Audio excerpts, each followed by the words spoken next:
Assalomu alaykum hurmatli tomoshabinlar.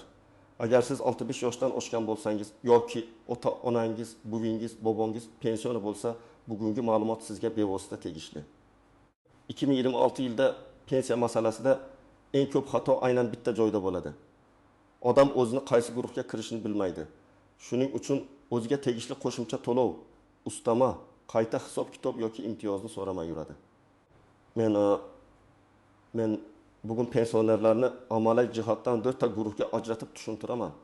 Qaysi guruhda bo'lsangiz, nimani tekshirishingiz kerak, kimning holati barqaror, qaysi hujjatlarni yig'ish kerak, qayerga murojaat qilish kerak, hammasini oddiy tilda aytaman.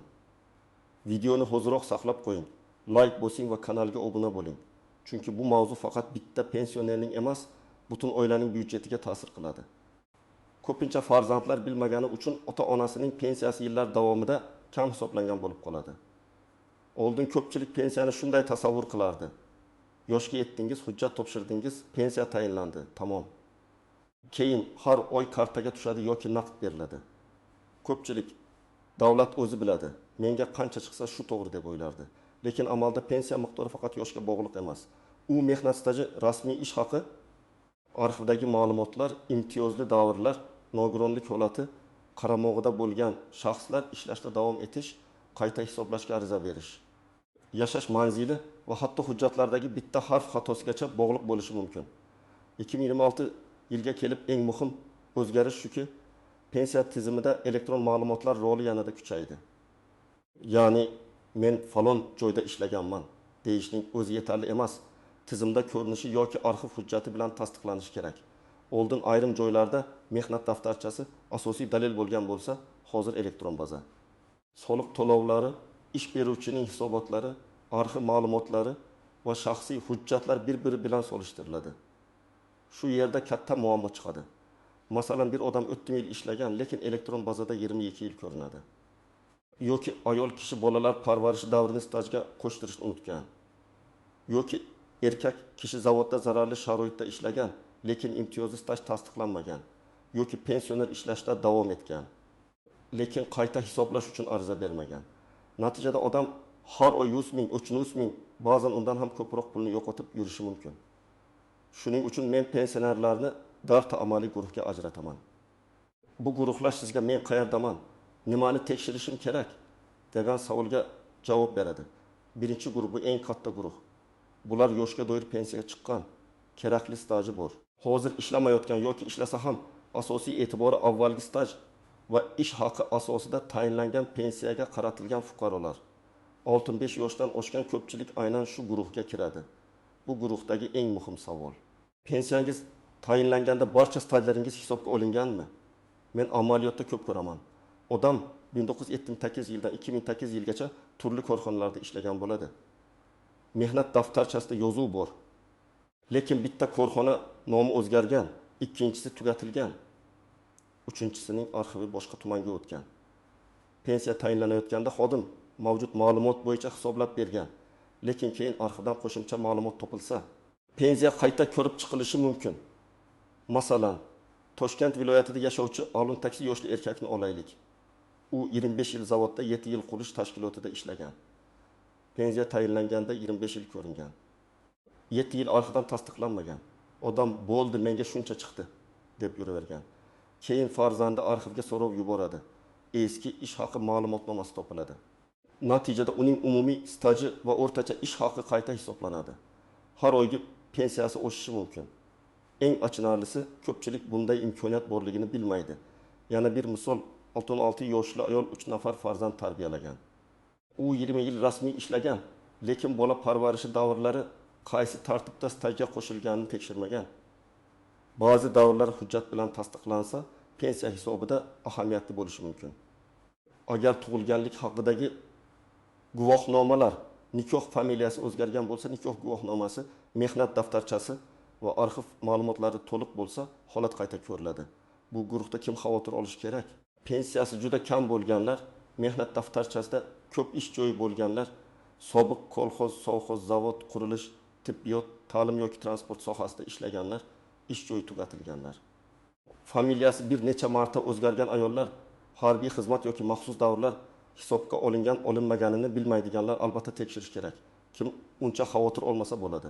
Agar pensiyaga yaqinda chiqqan bo'lsangiz, barcha ish davringiz elektron bazada ko'rinsa, pensiya jamg'armasidan hisob-kitob varaqasini olgan bo'lsangiz, unda staj, ish haqi, ustama va qo'shimchalar aniq yozilgan bo'lsa, sizning holatingiz nisbatan tartibli. Lekin baribir yilga kamida bir marta ma'lumotlarni solishtirish foydali. Ikkinchi guruh pensiya yoshiga yetgan, pensiya olayotgan, lekin ishlashda davom etayotgan fuqarolar. Bu guruh 2026 yilda alohida e'tibor talab qiladi. Chunki odam ishlayotgan bo'lsa, undan ijtimoiy to'lovlar, soliqlar, ish beruvchi hisobotlari yuritiladi. Demak, keyingi davrlar pensiya qayta hisoblanishga ta'sir qilishi mumkin. Ko'p pensionerlar shunday o'ylaydi. Men pensiyaga chiqib bo'lganman. Endi ishlasam ham pensiyam o'zgarmaydi. Bu har doim ham to'g'ri emas. Agar siz pensiya tayinlangandan keyin rasmiy ishlagan bo'lsangiz, ish beruvchi sizni rasmiy ko'rsatgan bo'lsa, tegishli to'lovlar amalga oshirilgan bo'lsa, ma'lum tartibda qayta hisoblash masalasi ko'rilishi mumkin. Bu avtomatik bo'ladimi yoki ariza kerak bo'ladimi? Hududingizdagi amaldagi tartibga qarab aniqlanadi. Shuning uchun men har doim aytaman. Kutib o'tirmang, borib so'rang, misol keltiraman. 6-7 yoshli o'qituvchi ayol pensiyaga chiqqandan keyin ham maktabda yarim stavka ishlagan. 3 yil davomida rasmiy maosh olgan. U pensiyasi o'sha qolayotganidan norozi, lekin hech qayerga murojaat qilmagan. Pensiya bo'limiga borib, pensiya tayinlangandan keyingi ish davrlari hisobga olinishi mumkinmi deb yozma ariza bersa, uning hujjatlari tekshiriladi. Agar asos bo'lsa, pensiya miqdori oshadi. Agar oshmasa ham unga yozma javob beriladi va nima sababdan rad etilgani tushunarli bo'ladi. Yana bir misol. 7 yoshli erkak qorovul bo'lib ishlaydi. Lekin ish beruvchi uni rasmiylashtirmagan. Aka, pensiyangiz bor-ku, qo'shimcha pulni naqd beramiz degan. 3 yil ishlagan. Ammo hujjatda yo'q. Keyin pensiyani qayta hisoblatmoqchi bo'ladi. Lekin tizimda ish davri ko'rinmaydi. Mana shu eng katta tuzoq. Agar siz ishlayotgan pensioner bo'lsangiz, mening nomimdan hisobot topshirilyaptimi? Mehnat shartnomam bormi? Maoshim rasmiy tushyaptimi? deb tekshiring. Bu guruhda yana bir nozik masala bor. Ayrim imtiyozlar ishlayotgan va ishlamayotgan pensionerlar uchun turlicha qo'llanishi mumkin. Masalan, moddiy yordam kam ta'minlanganlik mezoni, kommunal kompensatsiyalar yoki mahalla orqali beriladigan yordamlar oilaning umumiy daromadiga qarab baholanishi mumkin. Agar siz rasmiy ishlayotgan bo'lsangiz, bu daromad sifatida ko'rinadi. Bu yomon degani emas, lekin oldindan bilish kerak. Aks holda odam nega menga yordam chiqmayapti deb hayron bo'ladi. Ishlayotgan pensionerlar uchun asosiy maslahat: rasmiy ishlang, ish haqi ma'lumotlarini saqlang. Mehnat shartnomasi nusxasini oling. Pensiya bo'limidan qayta hisoblash tartibini so'rang va hammasini og'zaki emas, yozma ravishda qiling. 3-guruh oddiy pensiyadan tashqari qo'shimcha ustama. Kompensatsiya yoki alohida imtiyozga haqli bo'lishi mumkin bo'lgan pensionerlar. Bu guruhga nogironligi bo'lgan pensionerlar, parvarishga muhtoj keksalar, ayrim faxriylar, alohida xizmat ko'rsatgan shaxslar, boquvchisini yo'qotganlik bilan bog'liq holatlar, qaramog'ida mehnatga layoqatsiz shaxslar bor oilalar kirishi mumkin. Bu yerda eng muhim narsa ustama avtomatik qo'shilmagan bo'lishi mumkin. Odam menda nogironlik bor, dema hammasi o'zi qo'shilgan deb o'ylaydi. Lekin nogironlik guruhi, tibbiy xulosa muddati, parvarish zarurati, hujjatning tizimga kiritilishi, yashash manzili va pensiya ishiga biriktirilgan ma'lumotlar alohida tekshiriladi. Masalan, 7-2 yoshli ayol 2-guruh nogironligi bor. Lekin nogironlik hujjati yangilangandan keyin pensiya bo'limiga ma'lumot yetib bormagan. U 6 oy davomida eski miqdorda pensiya olgan. Keyin ma'lumot yangilangach, farq masalasi ko'tariladi. Agar o'z vaqtida ariza va hujjat topshirilgan bo'lsa, qayta hisoblash imkoniyati boshqacha bo'ladi. Agar umuman murojaat qilinmagan bo'lsa, masala murakkablashadi. Shuning uchun hujjat muddati tugashi, qayta ko'rik, tibbiy xulosa kabi masalalarni nazorat qilish kerak. Yana bir hayotiy holat: saksamagan yoshga yaqinlashgan ota-onalar bor. Farzandlar yoshi kattalashdi, lekin pensiyasida o'zgarish bo'ladimi deb so'ramaydi. Ayrim yosh chegaralarda yoki parvarish holatlarida qo'shimcha to'lovlar, ijtimoiy xizmatlar yoki mahalla orqali yordamlar ko'rib chiqilishi mumkin. Men aniq raqam aytib, ham uchun bir xil deb va'da bermayman. Chunki qonunchilik, hududiy dasturlar va shaxsiy holat farq qiladi. Lekin bitta narsa aniq, yosh kattalashgani, sog'liq yomonlashgani. Nogironlik guruhi o'zgargani yoki parvarishga ehtiyoj paydo bo'lgani hujjat bilan rasmiylashtirilmasa, tizim buni bilmasligi mumkin. Bu guruhda kimlar albatta tekshirish kerak. Nogironlik guruhi bor pensionerlar, yaqinida doimiy parvarish qiluvchi odam bo'lgan keksalar, yolg'iz yashovchi pensionerlar, 7 yoshdan oshganlar, urush yoki mehnat faxriysi maqomiga ega bo'lganlar, davlat mukofoti yoki alohida maqomi borlar. Qaramog'ida nogiron farzandi yoki boshqa mehnatga layoqatsiz shaxs bo'lganlar. Bu yerda pitfall, ya'ni ko'rinmaydigan tuzoq shuki, odamda huquq bor, lekin hujjat yo'q. Huquq og'zakdan olinmaydi. Hamma biladi. Men yolg'iz yashayman degan gap yetarli emas. Yolg'izlik, parvarishga muhtojlik, nogironlik, qaramog'ida shaxs borligi, bularning har biri tegishli hujjat, ma'lumotnoma yoki xulosa bilan tasdiqlanishi kerak. 4-guruh, eng himoyaga muhtoj guruh.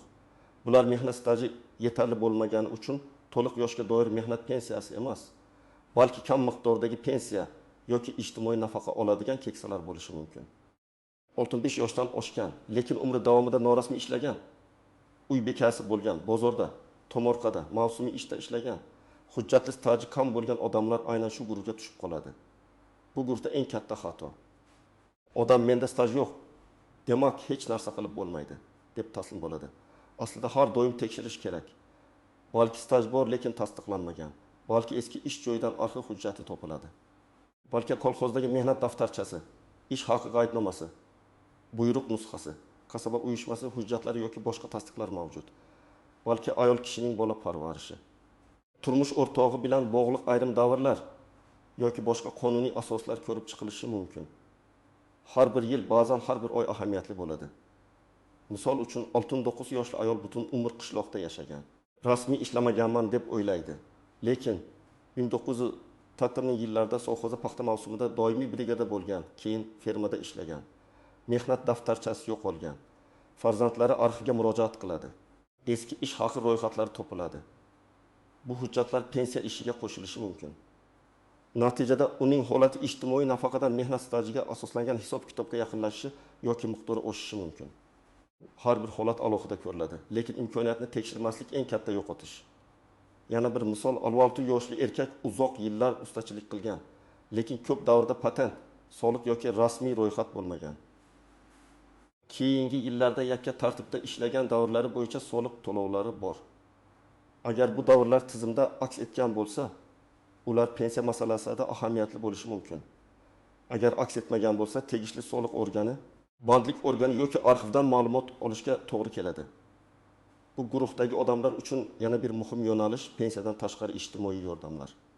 Kam daromadli, yolg'iz, parvarishga muhtoj, uy-joy sharoiti og'ir bo'lgan pensionerlar mahalla, ijtimoiy himoya organlari, tibbiyot muassasalari orqali qo'shimcha yordam masalalarini ko'tarishi mumkin. Bunga oziq-ovqat, dori-darmon, parvarish xizmati, reabilitatsiya vositalari, kommunal to'lovlar bo'yicha yordam yoki boshqa hududiy dasturlar kirishi mumkin. Bularning hammasi avtomatik berilmaydi. Ariza, tekshiruv va hujjat talab qilinadi. Endi eng muhim nozik joylarni tushuntiraman. Birinchisi, familiya ism, otasining ismidagi xatolar. Mehnat daftarchasida Karimova, pasportda Karimova Dilbar, boshqa hujjatda Dilbarxon deb yozilgan bo'lsa, tizim buni boshqa odam deb qabul qilishi mumkin. Ayniqsa ayollarda nikohdan oldingi familiya bilan keyingi familiya aralashib ketadi.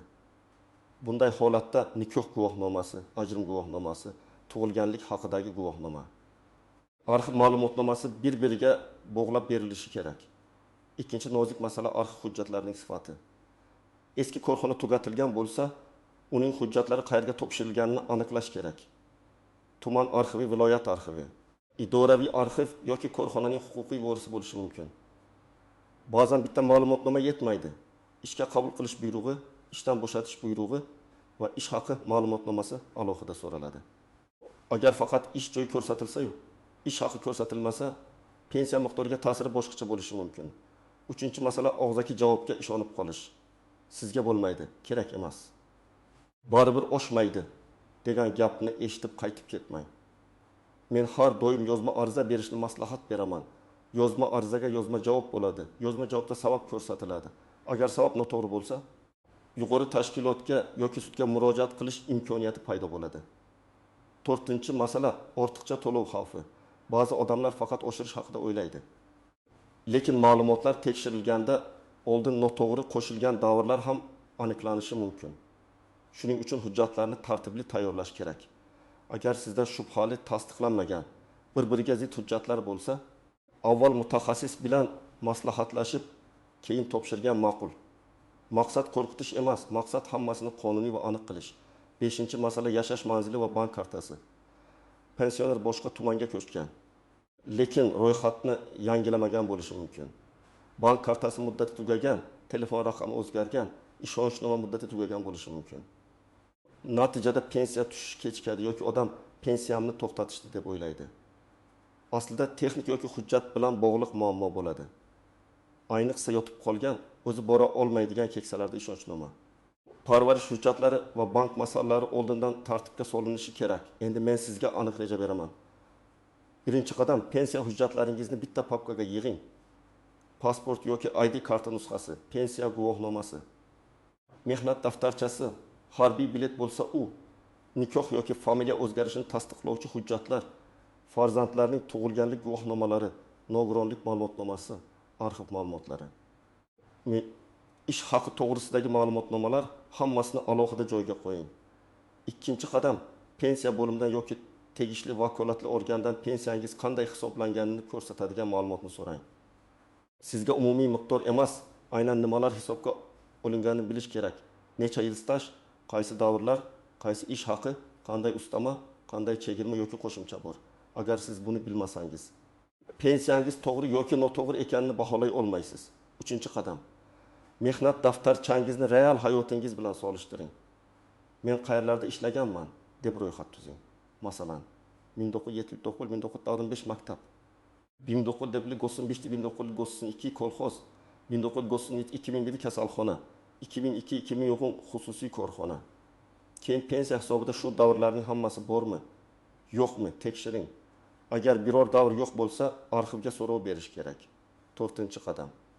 Arizalarni yozma bering. Arizada shunday yozish mumkin: mening pensiya hisob kitobimda falon davrlar, falon ish joylari va falon hujjatlar hisobga olingan olinmaganini tekshirib berishingizni.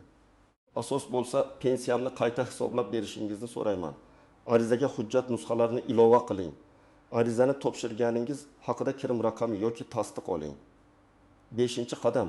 Agar siz ishlayotgan pensioner bo'lsangiz, ish beruvchidan rasmiy ma'lumot oling. Mehnat shartnomangiz bormi? Siz uchun hisobot topshirilyaptimi?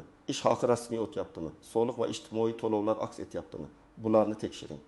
Keyin pensiya bo'limiga borib, pensiya tayinlangandan keyingi ish davrlarini qayta hisoblash tartibi haqida yozma tushuntirish so'rang. 6-qadam. Agar sog'lig'ingiz yomonlashgan bo'lsa, faqat uyda shikoyat qilib o'tirmang. Oilaviy shifokor, poliklinika, tibbiy mehnat ekspertizasi bilan bog'liq tartiblar, nogironlik yoki parvarishga muhtojlik masalalarini rasmiylashtirish yo'lini so'rang. Tibbiy hujjat bo'lmasa, ijtimoiy yordamni isbotlash qiyin bo'ladi. 7-qadam. Yolg'iz yashovchi yoki kam daromadli pensioner bo'lsangiz, mahallaga va ijtimoiy himoya organlariga murojaat qiling. Menga nima berasizlar deb emas. Mening holatim bo'yicha qaysi ijtimoiy yordam turlari ko'rib chiqilishi mumkin?